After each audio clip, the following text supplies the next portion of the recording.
What is good? We're back and we're live with the tripod in full effect.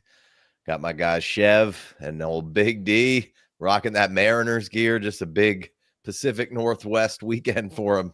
He's barely made it here, huh? Yeah, the blood's back in my brain, but barely, man. It was an exciting weekend, I'll tell you that much. Yes, Big D's the only big winner in this group. Me and Chev took some L's. Tennessee Titans fan, Mr. Chev. I'm a Niners fan, and we'll get there eventually. But it was heartbreaks, 808s and heartbreaks over here. But let's start off with last night's game. Right, we had a big game, Chiefs, Lions in Arrowhead.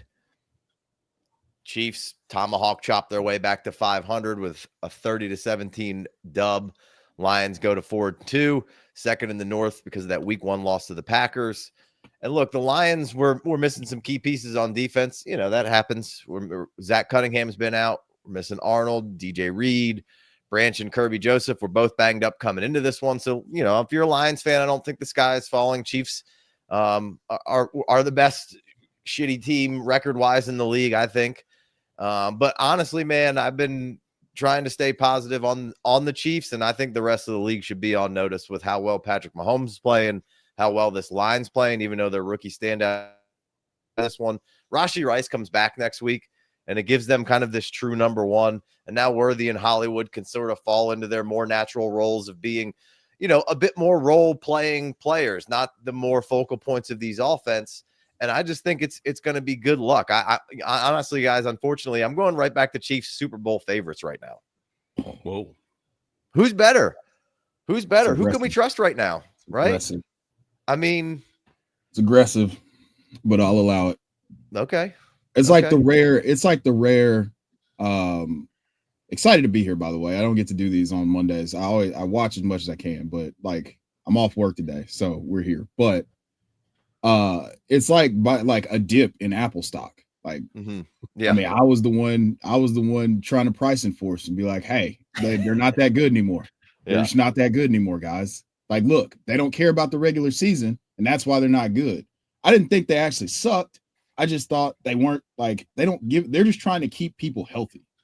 And so them coming out and then putting belt to ass to like two teams that we feel like are playoff contenders. I know they lost to Jacksonville. That was a weird game. It just felt really disjointed. Mahomes throws a pick six. Everything gets out of whack. But that was just a weird game. But yeah, they're going to probably be the most consistent team on a week in, week out basis in the AFC. Right. That's kind of like there are certainly teams that can get them week in, week out, but nobody's really emerged as just a killer just yet.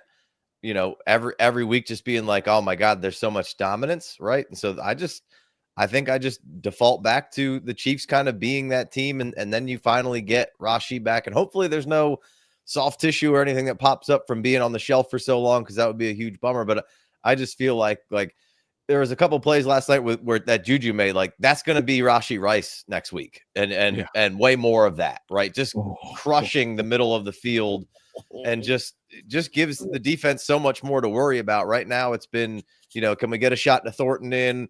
Let's manufacture some touches to Worthy. Let's get some touches to Hollywood. And now all of a sudden, everybody can go back to what their original plan was, you know, 2 years ago.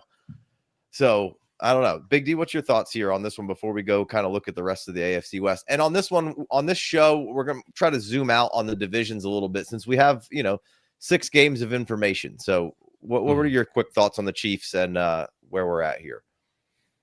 Yeah, I mean, I'm kind of there with your sentiment on I mean, I think Chev said it best. You know, September is the new kind of preseason for the NFL, you know, first couple weeks. I think it's add a couple weeks when it comes to the Chiefs as well. You know, they're all professionals. You could tell that by the end of the game when there was the punch and, you know, the scruff or whatever, the scuffle. Yeah. And nobody responded in a way that was aggressive or anything like that. That's just a sense of maturity. So, you know, love it for Dougie Fresh. You know, for the rest of the NFL, watch out, because, you know, they're old and steady, you know, and once they remember that they have a running back position again, you know, they look better and better. So I agree with you. Rice coming back, I mean, it's Rice-A-Roni time, baby. We're going full tilt. So yeah, I think Collinsworth did a good job in the game last night, kind of saying like, hey, people criticize them for not having a quote unquote run game, but they do a good job of like, hey, we have such a good quarterback that like, depending on what somebody's giving us is what we're going to do. And we have other ways of kind of supplementing the run game. Yeah, well, Andy Reid's forever right. ran through the air, right? That old right. expression, it's so that's just part of it. Full disclosure, boys, Mariners were on last night during this game, so I didn't watch it, with a magnifying glass, but fair enough.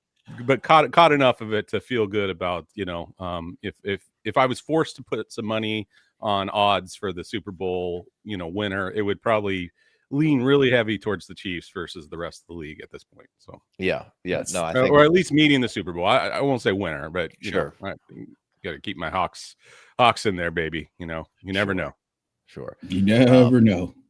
Rapture could happen at any time. That's right. That's right. Kind of looking at the rest of the West, the Raiders get a win against Tennessee. They got Kansas City next week. We don't really think the Raiders are a big player right now. They're kind of meh. Or just bad. Gentie's been looking like maybe making some progress here and there. Gino looks, and Bowers comes back. That'll certainly help the offense. But Chiefs are probably going to roll them up next week. Then you had the Chargers going east, barely getting a W because the Dolphins are incredibly inept on defense. Like, it looked like you were finally going to do something cool, and then you blew it.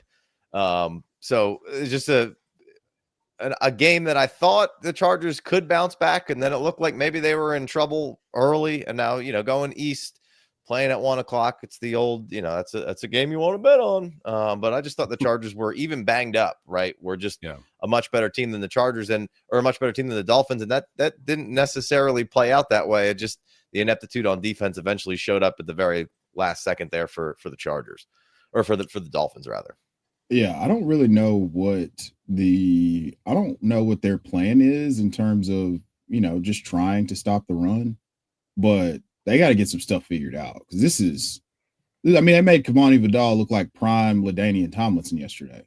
Right. Like right. this is, and I don't, obviously Vidal looked great, but we don't know what the measuring stick is right now, right? That's the point. Like, you give up 125 to Vidal and 200 to Rico Dowdle. Like, what are we doing here? No shade to Rico Dowdle or Kamani Vidal. Like, he's a hot button topic on this channel for various reasons. But yeah, the Dolphins have given up. I think when I talked about their the matchup this week, they've given up the most explosive rush yards in the league, and the highest percentage of explosive plays. It just so happened that it came at the end through Ladd McConkey, juking somebody into the shadow realm and setting them up in field goal range. But that's just a really porous defense. Like, they're fighting, but it's just like they don't, you're fighting a tank with a wooden stick with what they put out there on defense. Yeah, I mean, the interior O-line of the Chargers, and just the O-line in general for the Chargers is questionable at best right now. Ravaged. And the fact that the Dolphins just are even more porous, it's like, I don't know, it's like a pumice stone versus Swiss cheese. It was kind of like, there's holes in all of them, but the pumice is going to win because it's a little stronger. Pumice is forged out of lava, Big D. Yeah, that's right. That's right. Well, according to Harbaugh, that's Justin Herbert. I mean, he's like a lava monster. He's the best man that's ever been minning. He's the best man that's ever been minning. So he said, I would trade every atom in my body to be Justin Herbert. those khaki pants were getting excited. I'll tell you that much. They got real tight. Yeah, for sure. HN obviously is just so damn fun to watch and so exciting. But there was some stuff floated around out there that the Chargers were looking for some run help. Obviously, we talked about that interior. Becton had been banged up. He did play in this one. Then they're missing their other interior lineman, Jamari Salyer on the interior of that offensive line. Obviously, they did get some good news with Alt maybe being back sooner than later, but Hampton going to be missing an extended period of time. I mean, bad measuring stick for Vidal, but he looked in general like he looked like the part, right? Like, he looks like the guy. It didn't seem like they had to rush out and do anything crazy, or or is this just really, really tough to decide because it was. I honestly, we have to. It's like judging. Ohio State versus Youngstown State. Like that's the type of run defense the Miami Dolphins are playing. Kamani Vidal has always looked really good in his limited opportunities. Like that's not right. That's not a knock on him, but this Dolphins defense, like I don't really like when you watch him. One thing that I pay attention to is just like where the running back is getting contacted once he passes the line of scrimmage, and it's almost always like 2.5 yards beyond the line of scrimmage when you play the Dolphins. So it's really hard to evaluate how good they actually are. Yeah, playing the Dolphins is like Sean Alexander of the past. Like you get a 2-yard buffer right away. So, and who was that? Walter Jones? Who was the offensive lineman there? Yes, yeah, Walter Jones, and our left guard that went to Minnesota too was nasty as well. That they started the poison pill. But anyways, back to reality. There goes back to this. I would say with the. It almost feels like, if you're a gamer, you get like these achievements for like walking out of a zone for the first time and everybody does it. And that's kind of what Vidal, like he can walk, he could still play football. He's a running back, looks okay. He passed the first test, which is basically, can he walk? Yeah, he can. So the next test would be actually playing a defense that has run, a run scheme against them and see. So yeah, I agree with you. Pass the semi-eye test, but we need a good opponent test here. Benjamin, we're gonna hit the Thursday night game. That's usually one that we do at the end. But we're definitely gonna talk AFC or NFC East and Scatterbo and the Giants and the Eagles, of course. So we're gonna hit that. Man, I hope he's a Giants fan. Well, he's probably not an Eagles fan if he wants that Thursday night recap. So yeah. All right. Let's jump into here. Obviously, we need to see, I think Denver's so interesting, right? And we're going to stick with the West here for to start. And obviously they just the Sunday morning snoozer there for Denver and the Jets, and Denver finds a way out of that London fog, grabbing a W 13-11, just an ugly game here. I just feel like Knicks in this offense continue to be meh.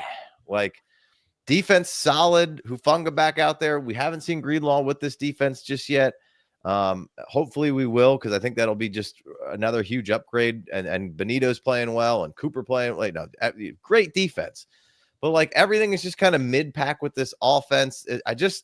They had a great fourth quarter against the Eagles to get that win. What do you guys think about the Denver Broncos in this offense? Because I just feel like I'm not seeing this great Bo Nix step forward here in year two, and then we're not in a sophomore slump. They're good.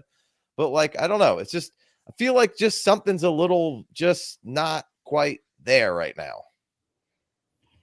I mean, I think, I don't know. I feel like Knicks is just doing what Knicks is just doing what is asked of him, right? He's not a game manager. I'm not going to say that. He's proven past that. But I mean, Sean Payton's offense has always been about the run game. They're still top 5 in rushing yards, top 11, I think, in rushing touchdowns. And they, I don't think that they're asked to do. He's asked to do much more than keep them in games, keep it close. Let's play defense and old school football defense and run the ball, right? And like that's what I feel like for Denver. I mean, the London fog that was this game. I mean, the Jets are just so. Again, we talk about needing a litmus test. Like 45 yards passing. Yeah. It was. I mean, it's just. And the Jets special teams, I mean, it's a three-phase type of situation, boys. That special teams played pretty good for the Jets, to be honest. Like, and they still just couldn't do anything. So I don't know. Like from a Denver perspective, to answer your question, I think it's just what's being called, what's being asked of him, I guess is what I'm saying. He's not being unleashed, quote unquote, because he's not needing to, and he's just doing what is in front of him on the script. So that's my opinion, anyways. Jeff, what do you think? Gentlemen, may I have the floor to read a tweet that I sent out yesterday during the game? It says, "Dear Sean Payton, please stop calling all this gimmicky stuff. You have better players than you did last year. Please just give the ball to your best players, parentheses, Cortland Sutton. Sincerely, frustrated Cortland Sutton managers." Now, a big part of this is the fact that like they just do weird stuff. Like they won't just do normal offense. Like the stuff that he was doing in the second half of last year, like we're getting the ball out quick, we're dumping the ball off. Like you added Evan Ingram for what? You added RJ Harvey for what? Like run the ball, use play action. Like this is the problem with this team. Their defense has been awesome. Bo Nix has wavered between like Oregon Bo Nix and early Auburn Bo Nix. And I think that holds the team back. So it's just a little bit of sophomore slump combined with the fact that I don't think Sean Payton, as weird as this sounds to say, I don't think that he has a great grasp on putting this iteration of the Broncos in the best situation, play calling wise, like situationally. Like it's not like he's lost his fastball. It's just that like he's not locating it over the edge of the plate like he did. Like last year, I feel like it was a camel through a keyhole. They were hitting everything they need. And this year, they're just not hitting those plays. It's not consistent. And a lot of that has to do with the coach play caller, QB play caller, Simpatico. It doesn't seem like they're comfortable with what they're doing offensively, at least from a philosophy perspective, because it just seems disjointed most of the time. That's kind of exactly my point. Is just like nothing's bad, nothing like everything. Like the defense is good, everything offensively, like pass yards and EPA, everything's kind of middle of the pack. It's fine. Just something just isn't like. It just seems like this team should be like big boy stepping over. And obviously it's the NFL, and you struggle with certain teams, and certain teams just play well, and you catch a sleepy game and yada yada yada. But I just feel like we have, outside of the Broncos beating the Eagles, which I mean at this point, like we just saw, exactly. And so I don't know. It just feels like I can't put my finger on what's wrong, but it just feels like I'm putting all the blame on Bo Nix right now. And there's nothing really to blame. They're 4-2, right?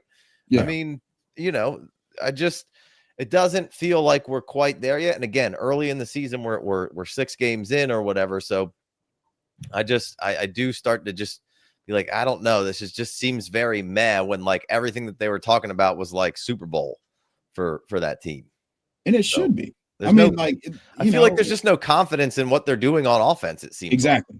That's exactly what. So it feels like, them, and we talked about this on the football show. It feels like they're, them and the Eagles are just kind of just going through the motions. Like they don't really have an identity offensively, and that shows up at critical points in the game. Like crucial third down, it's like, man, we're gonna call it.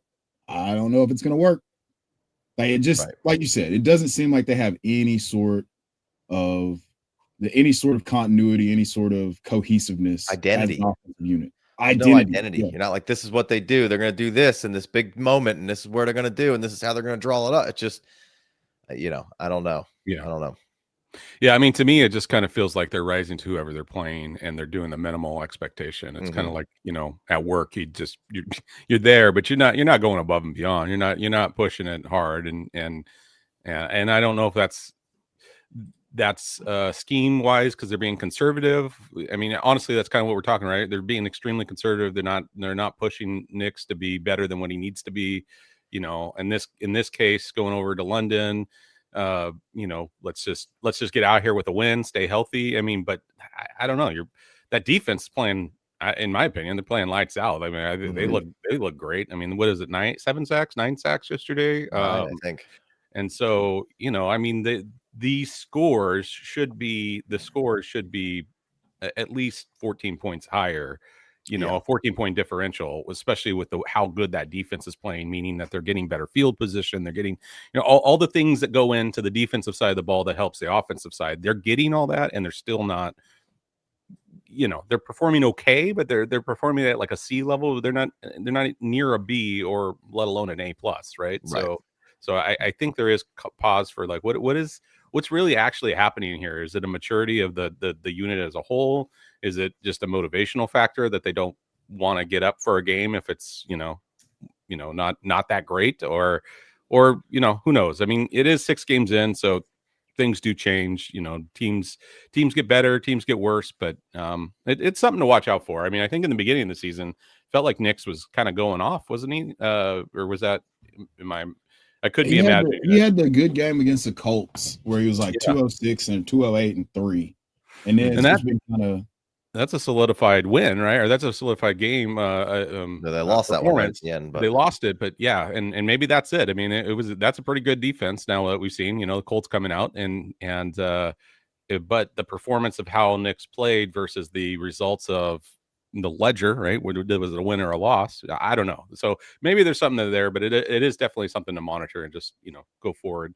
But like you said, they're winning, so it's hard to really discount them too much because at the end of the day, that's their job is to win the division and then win playoff game and go forward. So yeah. Well, speaking of division, AFC West right now is Chargers at the top, Broncos, Chiefs, Raiders. We all gave the Chiefs some flowers here to start with, and could like them a good bit moving forward. The Chargers have those 3 divisional wins, right? Yeah, big. Right off the rip. How do you see this kind of ranking in division kind of playing out here, Chev? That's a tough one, man, because traditionally, I mean, if you followed football for any period of time, or really just since the mid 2010s, that this guy named Patrick Mahomes usually figures it out, and this team called the Los Angeles Chargers usually finds a way to mess it up. So, like, these standings are great right now, but like we Casey, we talked about it. Like, there's a very, very distinct possibility that the Chargers got their last win of the month of October yesterday. Yeah. And that's perfectly fine for what they've got going on, to be totally honest with you. We talked about that. I believe that if they're just 500 and they get Alt back and they can get Amarion Hampton back at some point, to make a playoff push, they're going to be really dangerous, but they're going to be more in the wild card range as opposed to, them just continuing to run through this division, in my opinion. There's too many injuries. Like, Herbert's going to have to play at like a Hall of Fame, not just like MVP level, but like MVP, Hall of Fame. This is one of the most special players we've ever seen for them to keep this up, because that's what he had to do yesterday. Yeah. Yeah. Right. They play the Chargers or they play the Broncos and the Chiefs like in December and January. Kind of, those are going to be obviously, Captain Obvious, but big games. And I think how this division breaks out of who's the top guy and who's getting the wild card or whatever. So Big D, what do you think here? If you had to rank this division on how you think it ends, what would you think the ending standings would be from this point forward? I mean, it's hard to discount the Chiefs, so that, I don't know, call it chalk, whatever you want, but that's there. And I honestly think the Broncos are right there. I mean, they're not playing that well and they're still winning, or they're not playing great and they're still winning. I think they're playing okay. I just don't think they're playing great. And so right. I think there's, I think these division games I'll be, I don't know, co-captain obvious, like the division games are important. So we'll see how they perform against, that. But if I had to, at the top of the show, we talked about the Chiefs putting money to possibly make a Super Bowl appearance. It's hard to root against them. But if we took them out of the equation, I think the Broncos leap the Chargers just because of that offensive line play. Now, maybe, all coming back, there's some changes, the running game's been mixed up, but at the end of the day, I still believe the Broncos are in a pretty good position to be the most competitive with the Chiefs in this division. All right, let's move over to the AFC North here. We had an ugly game in Baltimore yesterday. Rams struggle a bit, but a flurry of points in that third quarter kind of helps get it done. 17-3. Puka has an ankle injury, which is a bummer. It says he's going to miss a couple of weeks. But the Ravens fall to 1-5. We kind of knew that they probably weren't winning this game coming into that. Everybody really likes the Rams for the most part, but Rams definitely looked a little sluggish. Ravens are third in the division because they got that Cleveland win early in the season, 41-17. The Browns go to Pittsburgh in a defensive struggle, but eventually Pittsburgh kind of gets it together. A couple TD drives to Hayward and the DK. They finish up 23-9. And Browns fall to 1-5. And then the Bengals in Green Bay, you get a little hope with Joe Flacco. Joe Flacco juice comes in there, gives you a little life in Green Bay. absolutely peppered Jamar Chase with 12 targets, 10 receptions, whilst ripping it 45 times, completing 29 for 219 and 2. Not enough in this one, takes care of business, but maybe gives you a little bit of hope, promise moving forward with Bengals offensively, especially for fantasy. Might have maybe taken a little bit of a leap forward here, but it really, like, we thought, and look, Pittsburgh, I don't think is coming out here and blowing the doors off anybody and being like, oh my God, Pittsburgh looks so dominant and great. They're kind of just really falling face forward into, this is pretty nice for Pittsburgh right now, right? This is you had to win this. This was a big win. You get a division win, 23-9, but everything's just falling apart. What could stand in the way for Pittsburgh here to not win this division? Nothing at this point, right? Or right? Lamar Jackson, friends. Yeah. Lamar Jackson could stand in the way of Pittsburgh because that's it. To me, that's the only thing. Like, yeah, that's the only. Man, you hit the nail on the head. Like, I'll elaborate more, but we're same brain, simpatico, hive mind, whatever you want to say. Like, Lamar Jackson is a singularity, and he's capable of winning every single one of these divisional matchups moving forward if he's healthy. Like, there's no world where you tell me Lamar plays the rest of the game from week 7 on, and they're not in contention for a playoff spot. Mm-hmm. And they've still got to play the Ravens twice. The Steelers. Yes. Yeah. Yes. So that's the only thing standing between them. And I still am not. This is a good win, division win. Not to shade that at all, but I'm still not sold on them as a power. I'm more sold on. You shouldn't be for the Pittsburgh Colts as a team than I am Pittsburgh, and that sounds weird to say, but I am. Yeah. They're at the beginning of the season, I was kind of like, wet paper bag. Now they're more of a paper mache bag, a little bit more structure there, but I still think there's some candy to be had with the right team and the right setup for the Steelers. And they're, you never want to say anything about injuries or whatever, but there's a couple key spots on the Steelers where they're very light as far as depth goes, and so they're winning. They're playing teams that are on their schedule, and they're winning. But yeah, for me, like, the Ravens would have put up more than 3 points versus the Rams. The Rams came back yesterday in that third quarter, and so I still think there's hope if you're a Ravens fan. The defense looks atrocious. Sorry about that, as a Seahawks fan. The defense looks atrocious right now, but that's not to say they can't at least be mid, right? Bring it up to mid-level. Like, right now, they're probably near the bottom, in the bottom third. They could be in that mid-level. And then when you bring Lamar back, I mean, you're going to average more than, I can't remember what they've scored last week, but I don't believe it was a ton of points. So whatever the point total is, add at least +7, if not more, to that, depending on the opponent. And so there's still hope there. I think there's hope from the Ravens fans. There's no hope, for any of the other teams, in my opinion. But the Steelers are also, what are they? They're 4-1. But yeah, I'm sorry, my notes are mixed up. But anyway, that's where I'm at. I think Lamar Jackson, who is the best player in the National Football League, folks, don't come at me. That's my take from here on out. When he comes back, that team just looks completely different. And again, co-captain obvious. I mean, you put one of the best players, if not the best player, in my opinion, in the league on a team, the team's going to get better. And so that's where I'm at. Yeah, the Steelers are 4-1 because they've had a bye already. Yeah, that's right. Right. And then they get Cincinnati next week, which should inevitably lead to a win. You could see that game being a little closer, potentially with another week of Flacco, or maybe this was the one Flacco stand here with Green Bay. But it certainly doesn't make sense. Like you said, it's Lamar coming back and potentially getting on a run here. But after this Bengals game for Pittsburgh, you have Green Bay, Indianapolis, the Chargers. So then you get 3 kind of tests here after you go up against Cincinnati of hey, those are 3 good teams with either first round bye, division winning hopes, or at least playoff aspirations, right?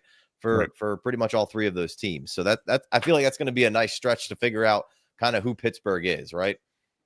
Yeah, I mean, this falls right in line with like their early to mid-October surge, and then their inevitable collapse over the second half of the season. It's going to be great. It's gonna be great.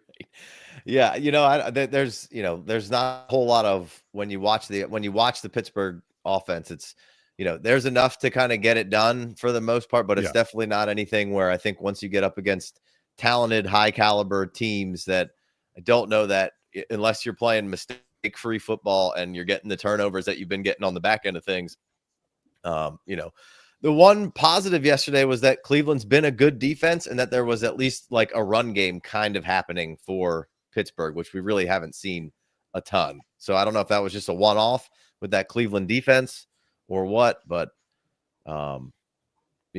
seemed like I thought we might have had a little more hope with Gabriel being able to manage a game a little bit, but that wasn't the case, and they threw it 1 million times yesterday. So unfortunately, I don't think Cleveland Cleveland's got much of a chance this year either. I thought that maybe they could fight their way into like a 500 season, but that's not looking likely. They have to get replacement level quarterback play and, or just develop a trust in the run game. Right. Like, I don't know Quinshon Judkins played 40% of the snaps yesterday. Yeah. 12 touches. They threw it a lot. So I don't. Yeah. Like what? Right. Why? I don't know. You have Quinshon Judkins, man. Like, that's the easy button. Anyway. Well, and it's not like the Steelers are just a juggernaut, like some juggernaut defense like we've seen in the past where, hey, we think we could catch an edge maybe here by throwing it around quite a bit, and it wasn't until later in the game that this thing broke open. It was a field goal fest for a minute. So it felt like you could have had a little bit different of a game plan. I don't know. So that's my point. Like, this is the 2-time coach of the year, and you give the ball to Quinshon Judkins 12 times. This has nothing to do with this is like, hey, if you want to win the football game, okay, are you short on talent on offense? Yes. Okay. What should we do? Should we give it to our 5'11" quarterback and let him throw it 52 times, or should we hand it to the literal hammer in the fucking backfield? This is this is just real football, and the way I would prefer to try to win games if I was going to try, be handing it off to the hammer in the backfield, who's punished the best run defenses in the league week over week over week. Yeah. But that's just me. Yeah. No. So to recap, the Steelers are the tofu of division winners. Is it leaders? Is that what we're saying? Is they're adequate? You can get by with them, but it's not very sexy right now for them. They're the pink slime of division winners right now. Pink slime, yeah. All right, let's jump over to the NFC West, where the division is a little bit more vibrant and fun, and some battles there, right? Or sorry, did I skip? I think I might have skipped over a division here. Oh, AFC South. Sorry, boys. That's okay. Let's go over to the AFC South here. We just can do the one game and then we can go to the next division. Right. Well, Colts fight off the Cardinals backups with Brissett, 31-27. The Jags take an L at home thanks to the Hawks, which we'll talk about in the West. 9th road win in a row for Seattle. We talked about that on one of the last shows of how good they've been at away and home, and away's been fantastic. 3-0 away. What's that? 3-0. They're 3-0 on the road. That's their 9th win in a row. That's on the road. That's absurd. Shout out. Congratulations, Big D. Yeah, man. Thank you. But they haven't been good at home. They've lost their home edge. I mean, we can get to it when we get there. Okay. I have a theory on that, but I'll hold it for now. Okay. Inside of every team, there are 2 wolves. That's right. Titans dropped to 1-5. They just leave Vegas with a headache. And the Texans were off this week. So how do we see this AFC South kind of playing out? Because, we saw Jacksonville get the big win. It felt like they could have had this game sort of, but I felt like Seattle controlled that game for much of it. And, I think this is just kind of a one-off with the Colts. It kind of is what it is. So where do we see this breaking down as far as the AFC South? And Chev, you're the kind of more of the resident expert here on the South. So why don't you lead this one off? I mean, honestly, this is going to come down to the week 13 or 14 matchup between the Jags and the Jags and the Colts. Like, that's what it boils down to. Like, that's where the division probably gets decided. I mean, the Texans might be able to sneak into some sort of conversation moving forward, but I just really honestly, I just don't think that this is a two-man race at this point, and you just choose your own adventure. I don't have any sort of confidence that any other team in the division is going to be able to make some real noise. I mean, the Texas defense is so good, but it's basically the Cleveland problem, but without, you got the quarterback part figured out, but then offensively you have nothing else working for you at this point. Woody Marks is good. So all that to say, it's between obviously it's between the Jags and the Colts. I would lean the Jags just because their defense forces more turnovers, but the Colts also have a run game that's going to travel no matter what. And Jonathan Taylor, we might be in the middle of Jonathan Taylor renaissance season, like the career, like the season that we look back on, like we thought it was 2021, but it might be 2025. We look back at Jonathan Taylor's career and talk about like what a special back he was. Like he's getting the bump, in my opinion, because he's got reliable quarterback play for the first time in a long time. So I lean the Jags just because their defense forces so many turnovers. I know that sounds weird to say after them losing at home yesterday, but they lost to a really good team.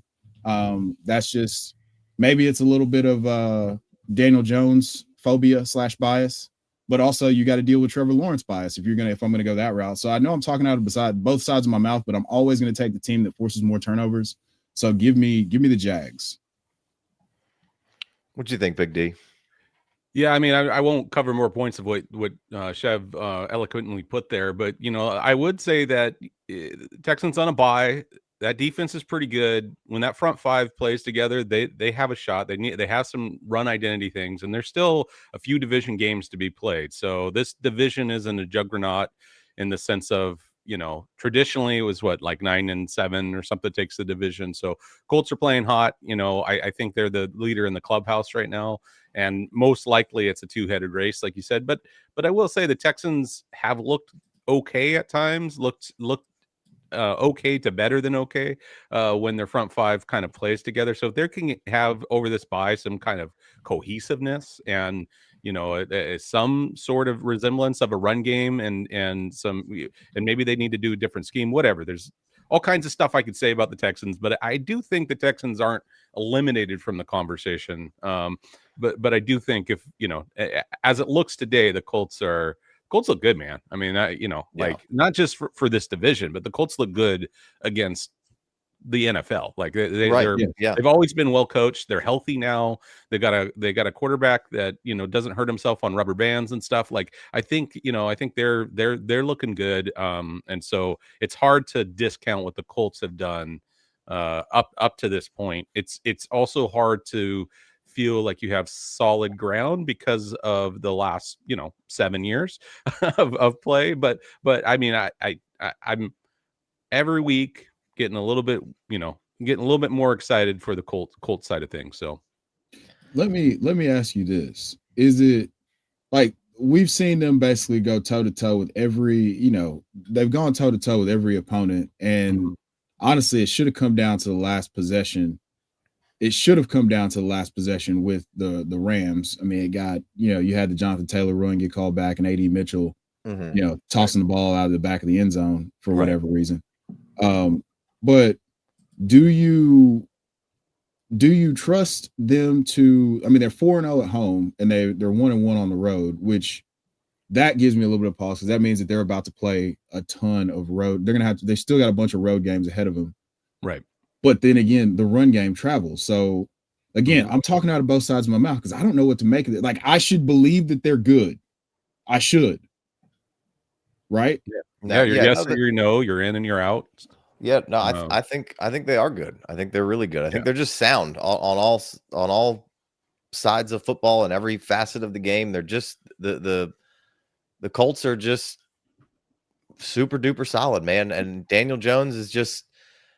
He's playing smart football. He's not turning it over at a high rate. He's running when he needs to run. He can score from 20 yards out if he needs to with his legs, right?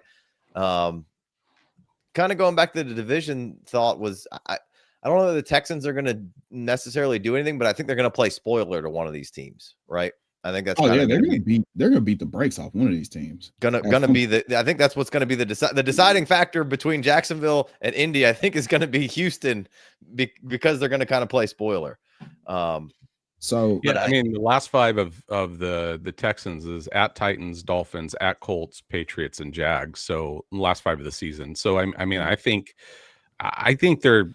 I don't think, again, if I was putting money on it, if I'm putting my hard-earned cash and my not so hard-earned cash on it, I probably wouldn't go Texans way, but I can't discount them at this point. I think the way that defense plays and when their front 5 playing together and has some cohesiveness, they look like a playoff team to me. So I'm not going to discount them out of the race, especially with a lot of, like we just said, Colts they're okay on the road. They're 1-1. Let's see what that looks like. You know, it should travel. They're well coached, but you know, stranger things have happened. So that's where I'm at with it. One last thing that I would like to add before we move on. So I'm looking at their schedule, right? The Colts schedule, and we've got the Chargers. So on the road, they've got to take on the Chargers. They've still got to take on the Chargers, the Steelers. This is closing out the month of October, going into November. This is where I'll kind of be able to formulate a better opinion. So Chargers next Sunday, not this coming Sunday, the week after, then the Steelers, the beginning of November, then the Falcons in London or Germany or wherever they're playing. And then coming back after a bye and taking on the Chiefs on the road. Like that's going to be tough. So if they're still at the top of the division or the number 1 seed in the AFC after that, then yeah, that's my answer. Yeah. If they win 2 of those games, I'll be convinced. Yeah, I think they will. I think the Colts are for real. I don't see this thing slipping up. And I also think the Jags are also, like, I think these are 2 good football teams in the AFC, and we kind of talked about it with the Chiefs to kick the show off. Like, who's really showing out that's super dominant right now? And you know, there isn't a great answer. I mean, you know, Buffalo is going to be steady Eddie. But other than that, AFC wise, I mean, the Jags and the Colts have been the steadiest and I feel like the best week over week, right? They haven't been down really necessarily. This was maybe the most down we've seen Indy this week, right? You know, but let's not pretend that the Cardinals, because they lost Tennessee last week, haven't been a tough out every single week, right? They've had a bunch of last second field goal losses. So, you know, kind of is what it is. So, all right, let's keep it moving here. But before we do, let's play some Bills. What's good? You know the phrase, the house always wins. Well, not anymore with our new sponsor, ProfitX. ProfitX, America's #1 sports prediction market. It's a peer-to-peer sports prediction market where users play against each other instead of the sports book versus the house. You almost always get the best price on any spread, money line, total, or player prop since you're playing against other people rather than the book. Looks and feels just like a sports book with way better odds. So what are you waiting for? Go download the app and get to work. Use promo code FFD and claim up to $200 in profit cash for all the plays in the first 30 days on site. Terms and conditions apply. So we got some Monday night games here coming up. We got the Bills versus the Falcons, Chicago versus the Commanders. Some nice little double header here. I'm excited about both of those games. Bills Falcons is a weird, just general, like the Bills playing the Falcons just seems weird in general to me. I'm excited about this Chicago Washington. Y'all boys have a lean on either one of these 2 games. We got 3.5 for the Bills on the road. So we got a home dog in the Falcons. And then we have the Commanders -5.5 at home versus Chicago. You got some leans anywhere, boys? The over in both games. The over in both games. What do we got here? The total's 50 in the Bills game and 49 in the Chicago game. Yeah, I don't see it. I don't see a problem with 7 touchdowns being scored either way. You like the? Yeah, I'm being dead ass. Like, yeah. No, I hear you. I don't think that either one of those teams are going to sniff a lot of stops tonight. I know the Bills play a ton of too high. That might limit some big plays, but usually Drake London feasts against zone. He's one of the best yards per route run in zone in the entire NFL. So I don't have that number off the top of my head, but I know I saw it. So yeah, I don't think that they're going to have, Kyle Pitts, Drake London, Bijan Robinson. That offense is going to put up points. And Josh Allen's damn near unstoppable. Like the Winter Soldier is in full form. So Yeah, both offenses, shit ton of points. That's my that's my lean. That's a fun way to go about it. You know, I'm gonna go with the Bears coming off the bye, 5.5. Getting revenge on the Commanders. Maybe they don't win, but they cover. So that was the game that ruined. That was the game that ruined the Bears' life last year. That's what I was gonna say. I was like, that game shaped the entire offseason narrative, I feel like, for both quarterbacks. Absolutely. Yeah. Absolutely. All right, let's get back to it here. Let's jump over to the NFC West. Obviously, I'm a Niners guy. Big D is a Seattle guy. San Fran takes the road loss in Tampa, but it was one of those games that felt like, you know, you had to put your dog down in that one, losing Fred Warner for the season. I mean, that's just I don't know. You know, it feels like you can't put Humpty Dumpty back together anymore. It felt like there was a possibility here. You kept losing some pieces. They weren't for long. You lost Bosa. Maybe you can go out and replace him at some point and get.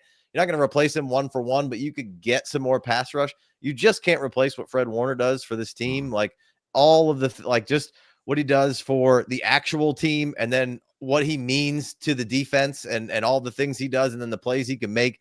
I just feel like replacing Fred is impossible for whatever trade you want to try to pull off. So really quite a bummer for the Niners. They're going to have to score a lot of points here, I think, to combat some of these defensive losses, which isn't out of the realm of possibilities. They do have 3 division wins already, which is a nice feather in the cap, but I think this is going to get awfully fun here through the stretch. We got the Rams, Seattle, and San Fran all at 4-2. Obviously, San Fran has the win over both of those guys. Tampa gets the win here, improves to 5-1. We'll talk about the NFC South here in just a minute, and they lose Ibuka in the process, but not only maybe a game or two, hopefully only. But Baker's been absolutely unreal. But let's take it back to your Seahawks and that Jacksonville Jaguars game. Seahawks get a nice dub. Sam Darnold continues to just be fantastic on the season. Like the right off-season decision. Yeah. And JSN, exactly. Yeah. 100% Big D. And JSN just continues to just inch just into that discussion of one of the best wide receivers in the league right now. So how do you feel? Okay. We talked about it in the Jacksonville game as we were driving by it. 9 road wins for Seattle. Yeah. Coming into this, dating back to last year. That's incredible. But the home situation, there seems to be less home field advantage. Like each game hasn't been like there's more fans from the opposing team than ever before, at least in a long time that I've seen in Seattle. It feels like. So give me the home team, home Seattle rundown on how we feel about this Seahawks team. Yeah, come on in. The rain's nice and warm.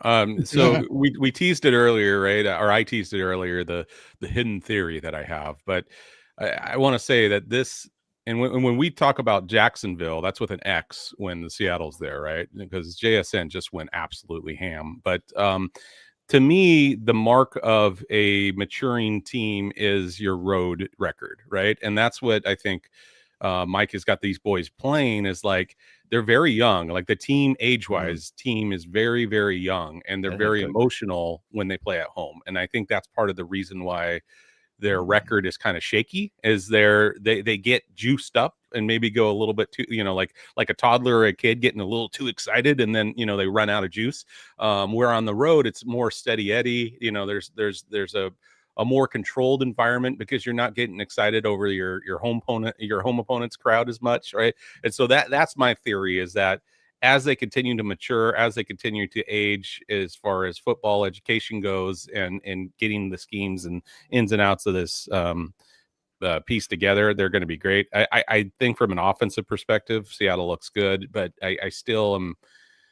The offensive coordinator, Mr. Kubiak, is still finding his way. There was just some what the are you doing?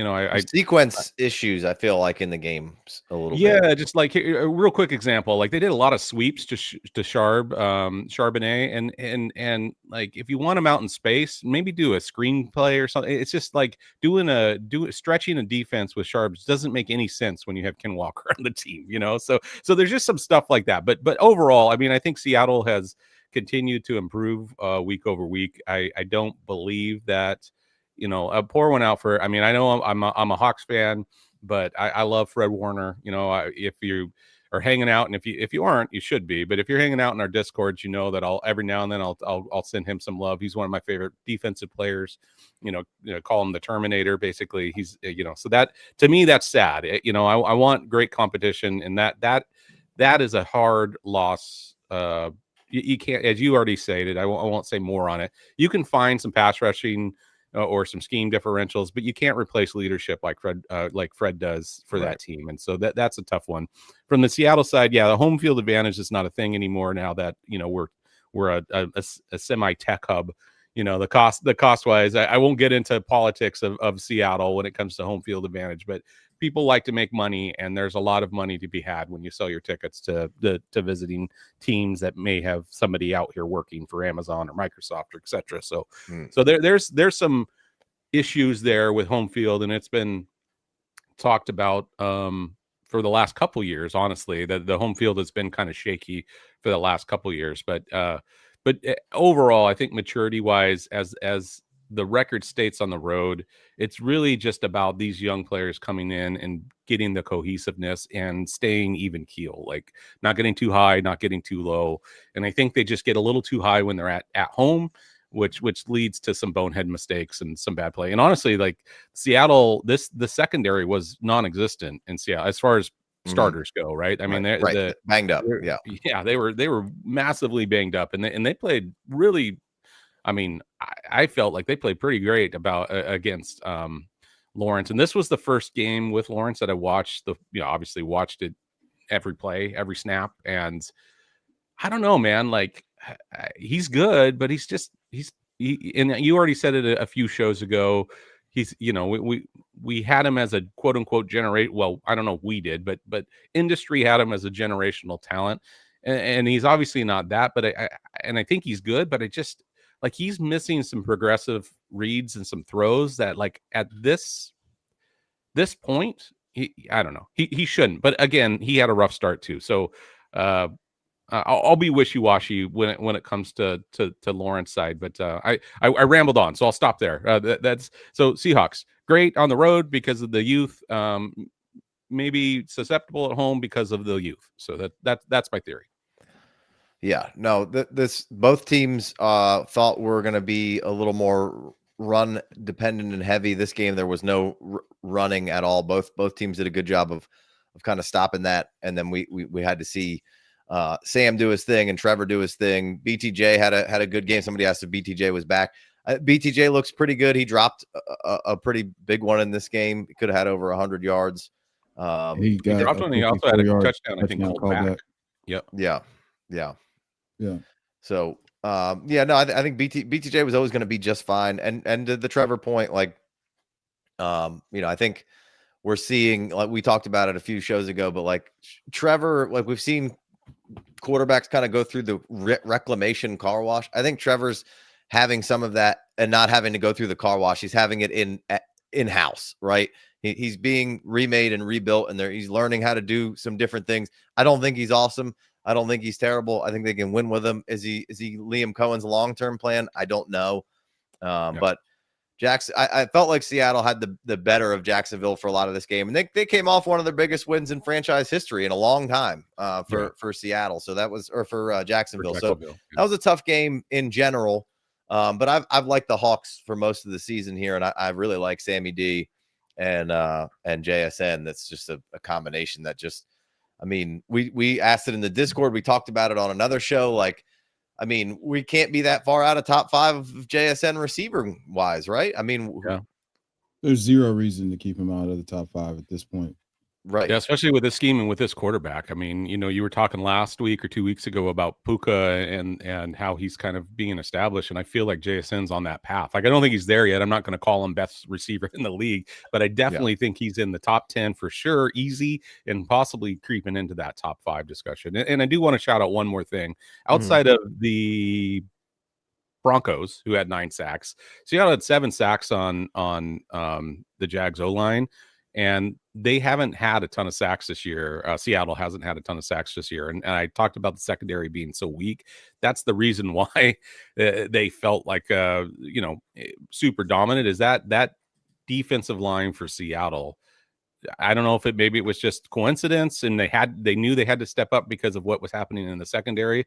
But if they start playing like this, where you've got Murphy basically being singled because of Lawrence and the other big dude on the left side, they're lining up and putting packages where two big stars are rushing from the left, and then Murphy is by himself. I mean, it's going to be a long day for a lot of quarterbacks if they continue to scheme like that, especially once we get that back. So I think the Seahawks are on the rise in this division. Not just because I'm a Hawks fan. I feel like I'm pretty good about being pessimistic when it comes to my Seahawks, but I do think they're in line to in the next 6 weeks be really close, if not leading the division again. So, Chev, from the outside looking in, where do you go with this division? How do you see this playing out? With the loss of Fred Warner, just an overarching view. So, overarching view of the division, the loss of Fred Warner, future Hall of Famer, that's going to lead us to a lot more fun from a fantasy perspective from San Francisco, because they're just going to have to score points. Maybe D Winter steps into that role as the green dot with Fred Warner gone, but you replace the production, maybe about 60% of it, and then you lose the leadership, which is you lose 100% of the leadership, which you alluded to earlier. With Seattle, I think that if they just Big D hit it on the head when he said, hey, there's just some, and you said you cleaned it up and we're like, hey, there's some sequencing issues going on with Clint Kubiak that I think he's going to get figured out. Yeah. I think that them winning that game on the road is huge. I don't know. I wasn't aware that there was, the tech hub aspect had bled into the fandom, but that makes perfect sense as to why it's not as difficult of a place to play as it used to be. And then with the Rams are just chugging along, man. We'll see how this functions with them out, but this is an opportunity for guys like Terrence Ferguson and Tutu Atwell, who they paid in the offseason, and Devontae Adams is still excellent. Good. I mean, Whittington's always solid. He had a little bit of a drop in this game. It was a hard catch, but Whittington's always solid in the absence of another receiver. So they can fill in the Puka absence for the most part. I don't know what the Rams schedule looks like here coming up. And then my biggest concern about the Rams is just their time of possession, because they get some of those big plays. I mean, their time of possession from a league average, they're like bottom 3, I think, bottom 3 or bottom 4. With Puka out, I mean, they're going to have to control the clock a little bit more. And so that's my concern from a Rams perspective. That defense is nasty. It looks great, so they're going to be in most games, even if they shouldn't be. But it'll be interesting to see how the little boy genius, I guess we can't call him a boy anymore, he's a man, operates and schemes out this offense. Maybe it's Higbee, I think he got his first touchdown this season. Maybe they're going to go more into that 12 personnel, tight end sets, and we'll see some more, more spread out through that. But the Rams are interesting. This division is interesting and exciting, because I don't think there's not an easy answer. Yeah, there's not any, and the Cardinals, are always kind of like the stepchild of the division in ways. They're always talked about last because of the success of the other three. They suck, Big D. They do suck, but they don't suck in the sense of like they don't suck like the Titans suck. I was gonna say they're not Tennessee. I was gonna say that, but I was trying to find a different team in my brain real quick. But they're competitive enough to to be that thorn in your side. They're like, you don't want to walk barefoot out in their field because they're gonna poke you. And so there's enough there that they can't figure out offense to save their life, and it's been that way in Arizona for a long time. Their defense is always solid, and with James Conner out, that run game and Benson, they're what now on the third team. They're susceptible, but they're still a pretty competent team in general that's going to give you some issues and can sneak one out from time to time. So I don't know. It's exciting time to be in the NFC West and just watch all the action. And that's true. I think if the Hawks can figure their secondary out and get a little bit better pass rush, I think they win in this division, unfortunately. You think so? I think so. You going them over the Rams? I think so. It's going to be, it's obviously, they're going to they play division games a little later, I think, in the schedule here. I think they end either the Niners or I forget which one it is, but one of them ends with each other at the end. I just really like Seattle, and I think if they can figure out, they gotta get this secondary healthy and figured out, and then they need a little bit more of a pass rush. But I think all the elements of having a good run game can be there. They can be explosive in that manner. They've got one of the best receivers in the league, and I think Sam Darnold off play action and him and JSN, that connection just continues to grow. And then they have enough ancillary pieces like with Kupp and Horton and Barner and Arroyo and Kenny and Sharps in the pass game that, you know, I don't there's not a whole lot of deficiency there. So, and neither is with the Rams. I don't know. Maybe it's because the Niners I just watched the Rams just fold up to a Humpty Dumpty Niners team, but and the Hawks go on the road and beat a good Jacksonville team. But well, the Hawks have had a pretty decent schedule to start too. I mean, you had San Francisco, you went to the Steelers, who at the time I was like, I don't know, but I mean they've looked pretty good, the rebound there. And then you played the Saints, you blew them out, and you played the Cardinals, and it's a division game. So and then you play Tampa Bay, and then you follow that up with Jacksonville. So I think there's some room there for them. You know, the next 3 games for the Hawks are the Texans, the Commander. They have Texans, bye week, Commanders, and then Arizona. So I mean, there's some room for them to establish themselves a little bit more. Those first couple losses, the loss to San Francisco in the beginning of the season, I think could lead well, but it's going to be dependent on how they respond without Fred Warner and honestly on that offense and what it looks like when Brock takes back over. So yeah, they could really use a bye week, and it's not till like 14. So yeah, it's really late. Yeah, it's really late, and a huge bummer. So all right, let's move over to NFC South. We obviously Tampa got a nice home win. They're very injured as well. They think they were playing with wide receiver, 4, 5, 6 in this one, and they've got some other injuries along that offensive line that they've had to deal with throughout the season, getting guys back. But hopefully you'll see Evans back there. Hopefully you'll see Bucky back there. It looks like Ibuka's going to miss some time. Baker continues to play out of his mind. I think this is pretty easily the Bucs division currently. But the Panthers have strung together a couple of wins here. Could be feisty. They outlast Dallas 30-27. Rico Dowdle was absolutely fantastic in Chuba's absence here. Do we going back? I mean, it almost has to be a timeshare at this point with those two guys, right? No, not so fast, my friend. Not so fast. Oh. Not so fast. Right. So Rico Dowdle's on let's just overarching 10,000-foot view. Okay. The Panthers paid Chuba Hubbard handsomely in the offseason, and they named him a team captain, and they talked about how much of a culture changer that he is. Be right back. That's not a guy that you're going to put in a complete timeshare. Now, I don't think Rico Dowdle's going away. Like, Rico Dowdle was already commanding snaps. Like, that was he was commanding snaps anyway. So I think he might get an uptick, but I think it's still going to be majority, probably 60-40 or 65-35 Chuba when he comes back. And if they're in more competitive games, then it's probably going to be a little bit more Chuba as long as he's healthy. But it went from being Chuba's a workhorse who handled 80% of their attempts inside the 5 to like whoever's in it. This could end up being like back in the day, Jonathan Stewart and D'Angelo Williams. Yeah, that's the way that I look at it. Yeah, that's a good one. Yep, I like that. Yeah, for all of you guys who were like 14 or balls hadn't dropped when that happened, Carolina back in the day had a duo of running backs. D'Angelo Williams, shout out to University of Memphis and Wynn, Arkansas, and Jonathan Stewart, go Ducks, and they both ran for 1,000 yards. Yeah, I know it's gross. My bad. I used to train with his uncle, so I have a weird attachment to Jonathan Stewart.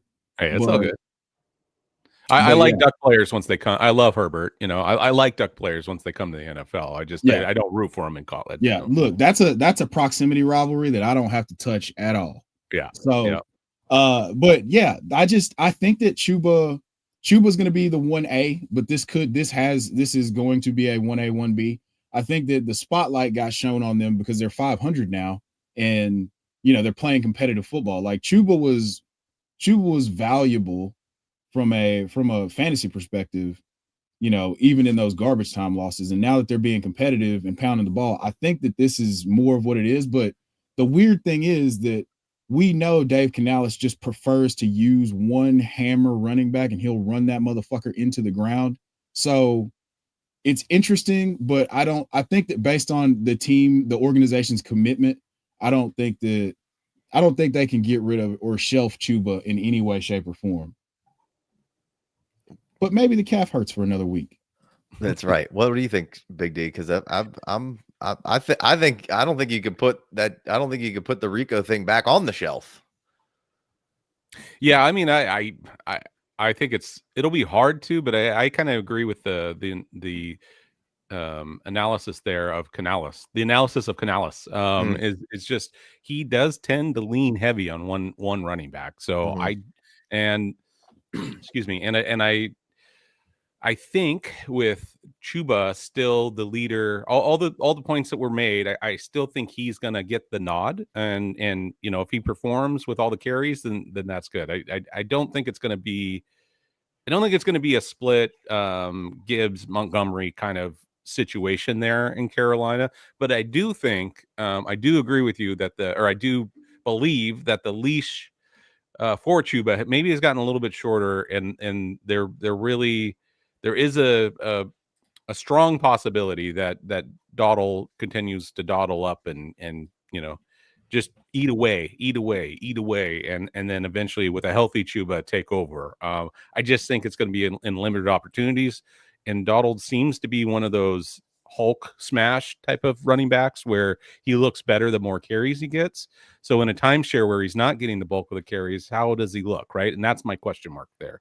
It doesn't seem like he's out of the gate, looks fantastic. He looks like he's a semi truck that needs a little bit of runway to get going, and then he just starts mashing. And again, it's outsider's perspective. I haven't followed the Panthers as close as obviously the Seahawks, but that's kind of my outside looking in perspective. Is Dawdle in a timeshare isn't as effective as Dawdle without a timeshare. Correct. Absolutely. Yeah. No, I would tend to agree with that. Dowdle seemingly has maybe made himself a little bit of extra cash in this stretch. Oh, yeah. And it was perfect timing too, because we talked about the Dolphins and Vidal, which was the game before, and now the Cowboys defense. Although this was supposed to be, the trade was supposed to be able to stop the run. We made this. We traded Micah so we could stop the run. But Micah doesn't play run defense, and so we felt like bringing in Kenny Clark that would definitely show up us in the front seven, because we can't have guys you're paying $150 million to that don't play the run. You can't play half the pass defense. Yeah, we can't get run on, But Cowboys. Dak continues to be playing extremely well right now, so I don't want to kill the Cowboys. Their defense stinks. Dak played well. Pickens had a good game. We're going to talk about the NFC East. It's the last division here, so we'll get to them. But let's jump back into this South real quick. I think everybody here would agree that this is the Bucs division right now. We're going to see what Atlanta does coming off this bye here. But in general, Carolina, we spent a minute talking about them. The Tet thing looks like a good thing for the future. Bryce, I still some questions. Haven't quite gotten to where we want to be. Line's a little banged up. We'll see as maybe Coker comes in a little bit more. We saw, Jimmy Horn Jr. make a couple plays yesterday. Any hope for this Carolina team? Are they better than we thought? Are they out of the power bottom five, Chev? What do we think here? Yeah, the power bottom five has been reserved for teams that are absolute dog water, and I have to move them out of, because if you told me after 6 weeks that the Panthers would be 3-3, and I would think that they were a bottom five team, there's zero chance. Now I've had a soft spot for them offensively for a while, because I am a Bama Bryce apologist, and I make no bones about that. But they're doing enough they're just getting in the way enough defensively to just win games. Like, they're trotting some people out there and they're doing stuff, and it's just, hey, it could happen. Yeah, when it comes to the Panthers, I mean, they're 0-3 in the division, but all three of those losses were on the road. You know what I mean? And we just said how they play a little bit better at home. Kind of the inverse of what I was talking about. Seattle is like they are coming together when they're at home, right? And so for me, it's like Carolina. I think other teams have played their way into the year power bottoms, versus Carolina maybe playing their way out, but they've looked competent enough where I don't know, for better or worse, I think that there's going to be, some kind of, I don't know. I lost my train of thought. But Carolina losing three games in the division, but them all being on the road. I mean, for me, if I'm a Panthers fan, I'm not as upset as I was maybe going into the season. Especially with some of those losses. They've been close. Their point differential, I think, is negative right now, but they've been close in a lot of ways. And at the very least, I think Canales, even though he has that offensive coordinator face, as you say, Case, I think his hot seat. He's turned off the butt warmers in the car a little bit. I think the hot seat is getting a little cooler just from the way the team's responding and the way that they're playing, and the fact that the bad losses seem to be outside of their home. And so I think there's some hope there for if you're a Panthers fan. Not to win the division. The Panthers did they got the win against the Falcons on that weird game against where they at home, where 30-0, where it was just like, what the hell just happened to Atlanta? So we've got plenty of questions with Atlanta as well, right? We saw Atlanta get a W last time we saw them against the Commanders with a backup quarterback in the old Marcus Mariota revenge game. It didn't quite really pan out, and now we're going to get to see them against the Bills. Could be a big swing in how we feel about where this division might be going and how tough it could be. But I feel like the Panthers and the Falcons are both kind of Dr. Jekyll, Mr. Hyde kind of teams right now that you never know what you're going to get, in that box. I can't figure out the Falcons, man. I feel like going in, I felt so great about them. And then, I don't know. I'm not sure. You guys may have a better take than I do. No, but Dr. Jekyll, Mr. Hyde fits really well with Atlanta for me. Yeah. Well, tonight's going to help, paint a little bit of a picture. We didn't get to see him. We haven't got to see him since the bye. And then the Saints obviously are the worst team in the division, but I got to give Kellen Moore some love, man. They're playing tough outside that Seattle game. They've pretty hung in there for, a lot of ball games there. That Seattle game was just one that just got, was some special teams plays, and they got on them quick. And that's not a game that's going to be very advantageous for the Saints. But I mean, every game they've played, they've been plucky, and there's like, Kellen Moore's not playing with a full deck, man. No. Yeah. Especially, I think there's rumors now that Kamara might be moved. I mean, you're taking away more cards, right? So, did you see the follow up on that? I didn't. No, I just Mickey saw that. Loomis went to Alvin Kamara directly and was like, "Hey, do you want us to trade you?" And he said no. But that's the difference. If the Chiefs come calling with like a second round pick or a third round pick, Alvin Kamara's ass is going to be out the door. Like, there's just no two ways about it. Right. But he did say that they weren't going to trade. He does not want to be traded, and they aren't going to. But I mean, business is business at the end of the day. Yeah, absolutely. But I did want to give the Saints a little bit of love, because if you're a Saints fan, I think things at some point you had to pay the piper, and you're paying them this year. But I think there's a chance for a nice little upward swing in a year to kind of where you're at. Because I think this season is oddly building a little bit of confidence for some guys in that building that might be there for a minute, right? Yeah. So there's some Saints that have been around for a while that might be potentially on the move, and I don't think any of them want to go either. But like you said, on defensively, that could help some other teams out right now, like the Cam Jordans of the world. A lot of salary to deal with there, but we'll see what happens there. So let's keep it moving here. We're going to take a quick stop by the AFC East, because there's not a whole lot to talk about outside the Bills being very good and they haven't played yet. But New England goes on the road, gets another W in the Big Easy. Could have easily been a letdown spot after a big division game, taking down Buffalo, but Braves get the boys ready, and Drake May just gets it done, man. Drake May has been playing like, it hasn't been incredible on the stat sheet game in, game out, but when you watch the game, Drake May is just making big time throws, moving around. It's just like, and I hate to compare him to Josh Allen, but it just kind of looks like we're starting to see something shed his skin into something else, right? And the pieces aren't quite there on offense, but we saw a big play by Demario Douglas get called back for some weird pass interference on that one. We saw Butte with two. And the one they dropped into Butte for the second one was nice.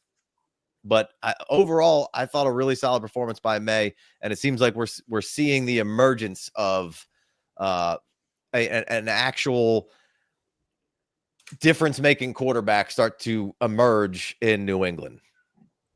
Yeah, I mean, my favorite part about this was the fact that they came out and responded from last week's game. This was like one of those young team lack of maturity trap games, right? And like they came out and they looked great, man. I mean, I think I mean, it was booty everywhere. Like it was. I mean, it was I don't know. It was a great game.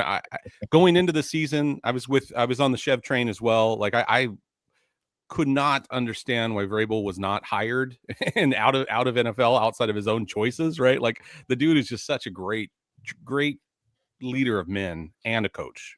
Both of those things, right? And so for me, I mean, if you're I feel like the Patriots haven't had to wait long to find their quarterback replacement, right? Like in this case, just the way that Drake May performs, and not just on the field, but just his leadership and him. Like I said, like this last game is one of those mental trap games, and and we say that like tongue in cheek, but I mean, it's you see it all the damn time, and he didn't. There was no letdown at all. Like no. he came out so. Anyway, Drake May didn't let them be let down. Yeah, exactly. Yep. Right. That's the. Go ahead, Cheb. Go ahead. No, I was just going to talk about the schedule coming up for New England. So go ahead, Cheb. Oh, listen, we've got a chance for like the ending scene of 7 to play out perfectly next weekend when the Patriots take on the Titans. Like you're going to give Vrabel putting belt to ass to the organization that let him go.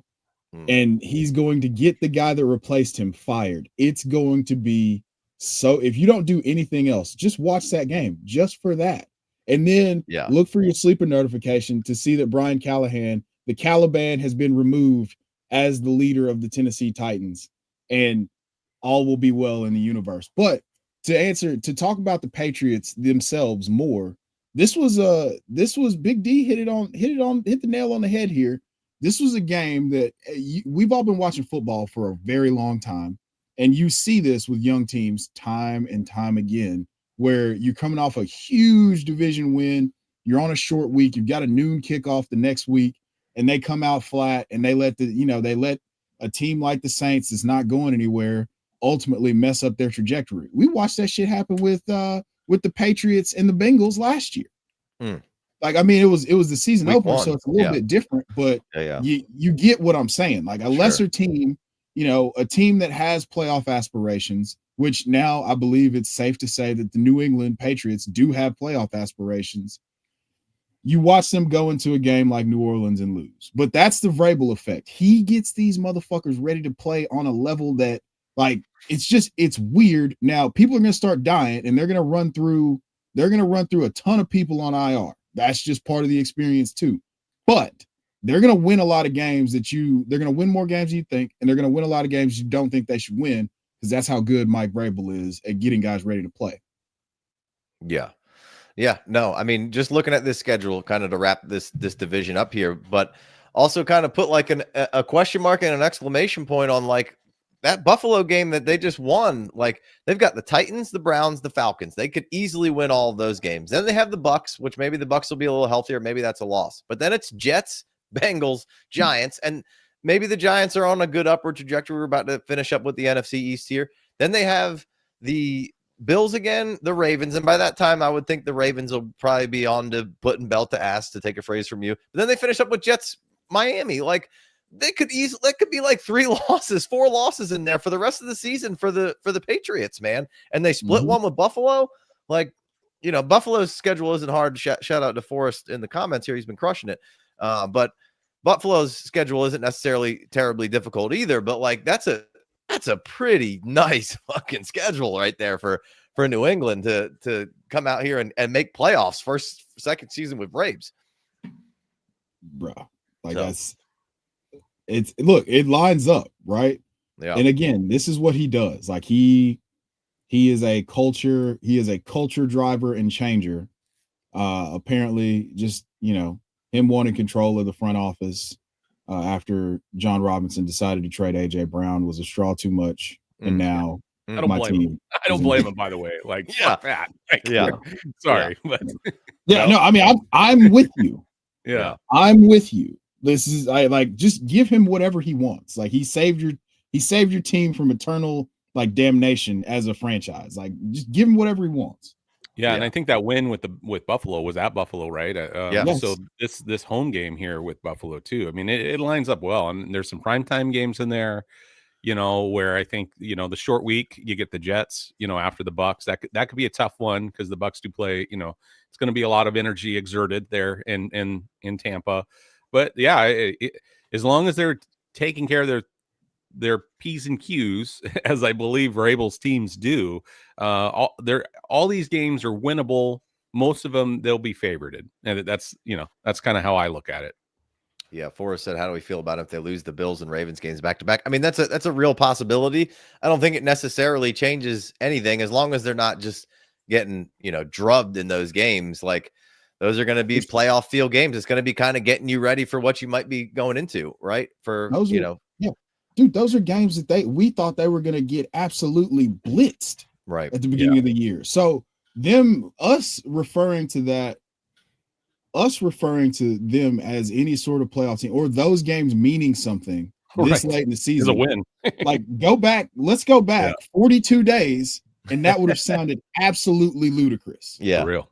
Right. And we'll probably feel different week 15 because by then, as we just talked about, like if they run this schedule like we think they are, you're going to have it's going to feel more of a letdown because the expectation has been raised, right? Like that's part of it. Like if at the beginning of the season, we're like, yeah, they're going to lose back to back the Bills and Ravens, duh, but if coming out of the Giants, they win that game on Monday night, they have a bye week going into the Bills. I mean, there could be, if they lose two of the next, was that 6-7 games, two of the next 7 games, and they're 9-4 going into that Buffalo game, coming out of a bye, and they lose that. I mean, that is going to be a letdown. That's a bummer for Buffalo. Yeah, they're coming out of a bye. Like that would be a letdown because the expectation has been raised. So, but I still think coming out of a bye for Vrabel going to Buffalo is a juicy piece. And it's at home, right? That's a juicy piece for New England in general. So I'm excited about. I was excited about Patriots. I do. The only thing I'll say negative is I want a little bit more Pop Douglas. You know what I mean? Like Booty's just shaking it everywhere, and he's I'm not getting to see my Pop.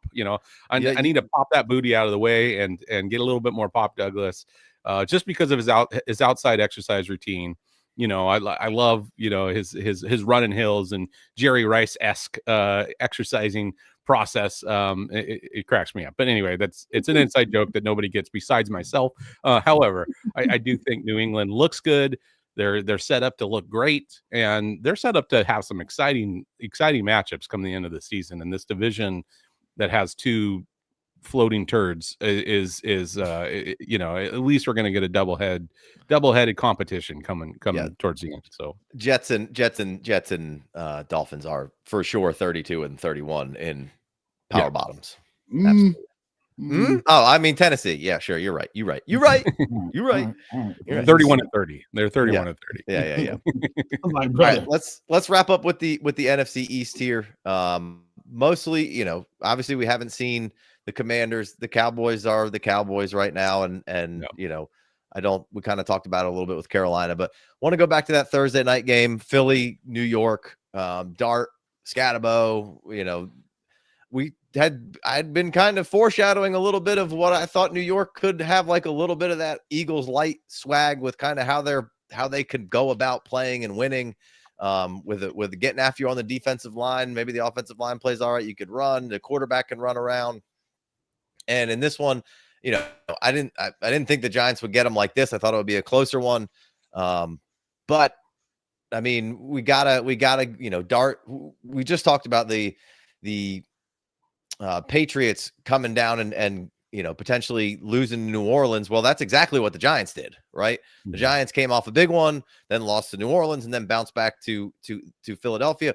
And I don't know where the Giants actually fall in the hierarchy of things right now and how real this is. But I think the biggest thing that comes out of that, with at least the two guys that they're showcasing right now, with Dart and Scatabo, is just there does seem to be a slight, like there's just energy finally that there hasn't been in a really long time in New York, right? I don't know if Dart's necessarily like Forrest asked May or Dart. It's May by a mile for me right now, and that's not a slight on Dart. Dart's I got to see a lot more from Dart, and Dart's playing with a hand tied behind his back a little bit with his weapons as well, right? So you lose Neighbors pretty early on in this one with Jackson Dart kind of coming out of and getting a shot. But I mean, I don't want to put the cart before the horse and get terribly excited about Jackson Dart. He's a little reckless right now, and we got to clean some things up. But there's a palpable energy going on right now in New York that is got to be pretty exciting that you haven't seen in a while. So what did you guys take? And we'll talk about the Philly side of this to wrap up and get out of here. So how are you guys viewing this and we all like Scatabo. Like, we all like Scatabo. We just thought that it was going to kind of play out exactly how it was playing out until Tyron Trosi got hurt. And now it's all his, and he has looked the part. He's been really fun. So you guys could take it away. Chev, what's your kind of thoughts here on this Dart Scatabo experience for the Giants moving forward? Well, first and foremost, it's awesome to see that his mobility and his his rushing prowess translate to the NFL pretty immediately, and the Giants capitalizing on that and not doing the thing where they're like, no, you have to learn how to win from the pocket. Like, no, you have to let this motherfucker learn how to win, and then we can learn the nuances of how to play the quarterback position. And so that's been really cool to see them having to lean on that more, and then just totally unleashing Cam Scatabo, CTE Scat Pack, the Anglo-Saxon Assassin, like all the nicknames. He's lived up to the hype. I want to see how they do if a team just says, hey, cool, we're going to put 8 people in the box.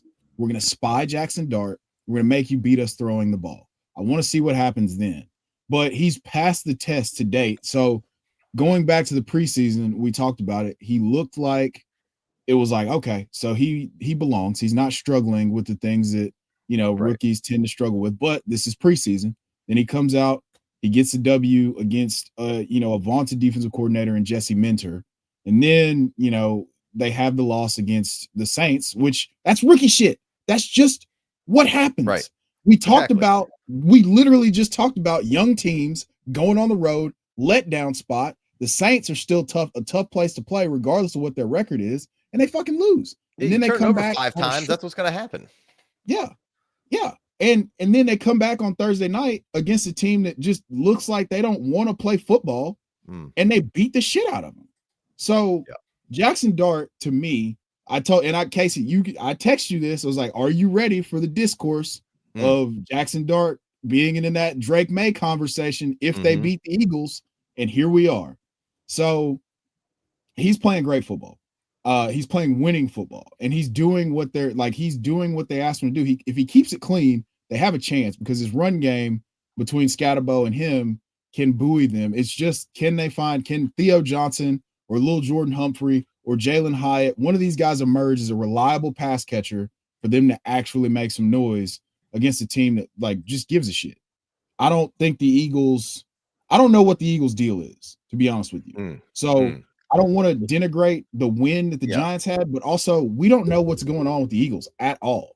Yeah. It makes zero sense. Right. Let's stick with the Giant side just for another little bit here. Let Big D weigh in on some thoughts, and then we'll jump to the Philly side. But Dayball pounding on that tent, being like, hey, what are y'all doing in there? Can he come out? Can he come out and play? What are we doing? Come on. Like, this is a guy who is desperate to try to save his job. Desperation. So badly. That's the biggest negative for the Giants, is that they're winning. Like, I personally am not a fan anymore. I'm not anymore.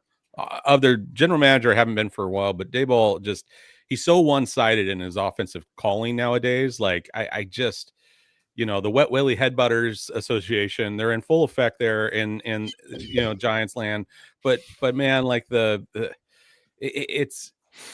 he doesn't, in my opinion, Dayball doesn't set people up for success. He just hopes that they have success. And it's right now, because it's West Coast and I've only had one coffee, it's hard for me to articulate how much I feel like I want Jackson Dart to play mediocre just so the hot seat So continues we can to wash be up. the slate clean. Yeah, so we can wash Yeah. the slate like clean and come in with like a, I mean, and I'm not happy that Neighbors is gone, but in a way I was kind of happy that Neighbors was out this season, just because I felt like even if Dart comes in, I know that they were waiting for their left guard or left tackle to come back before they started their rookie. That's why they were playing all old gumshoe Russ out there for a little bit. But I don't know. I mean, I think Daboll's a good enough offensive coordinator and a decent enough mediocre coach that they'll be in games, and these players with their youth and their excitement and their momentum, it's given me kind of like not in a talent wise, I think they're more talented at this, but it kind of reminds me of the Jeremy Lin Knicks situation where he just came on and went on fire.